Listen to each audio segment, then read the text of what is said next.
بسم اللہ الرحمن الرحیم۔ جائفل کے بارے میں کچھ سوالات ہمارے سامنے آئے ہیں اور کچھ اس طرح کے فتاوی بھی کہ جس میں جائفل کو حرام قرار دیا گیا ہے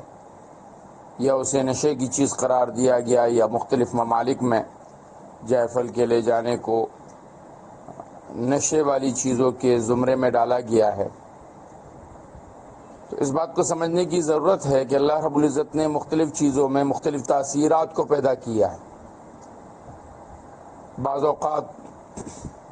جب اس چیز کا تھوڑے حصے کو استعمال کیا جاتا ہے تو وہ تاثیر اس میں کم آتی ہے، اگر وہ چیز زیادہ مقدار میں استعمال کی جائے تو اس کی تاثیر کچھ اور ہو جاتی ہے۔ جائفل بھی انہی چیزوں میں ہے کہ جب اس کو زیادہ مقدار میں استعمال کیا جائے تو یہ بطور نشے کے بھی استعمال ہو سکتا ہے اور اس میں نشہ آ سکتا ہے، لہذا زیادہ مقدار میں جائفل کے استعمال کو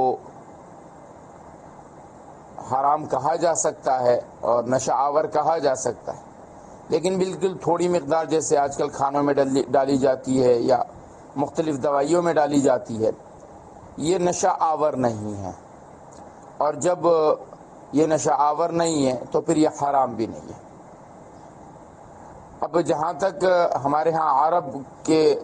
کچھ علماء کے فتاوی ہے تو انہوں نے مطلقاً اس کے اندر چونکہ نشے کی ایک کیفیت موجود ہے تو اس لیے اس کے اوپر انہوں نے فتویٰ دے دیا، اور اسی طرح سے سعودی عرب میں اس کو نشہ آور اشیاء کے فہرست میں شامل کیا گیا۔ یہ ان کی احتیاط ہے کہ وہ اپنے ملک میں ایسی چیزوں کو لانے نہیں دیتے ہیں۔ انہوں نے خشخاش کے دانوں پر بھی پابندی لگائی ہوئی، حالانکہ خشخاش کے دانوں میں کوئی نشہ نہیں ہے، تو لہٰذا مطلقاً جائفل کو حرام نہیں کہیں گے، البتہ اگر وہ اتنی مقدار میں کسی چیز میں ڈالی جائے کہ جس سے نشہ ہو جائے تو پھر جائفل حرام ہوگی۔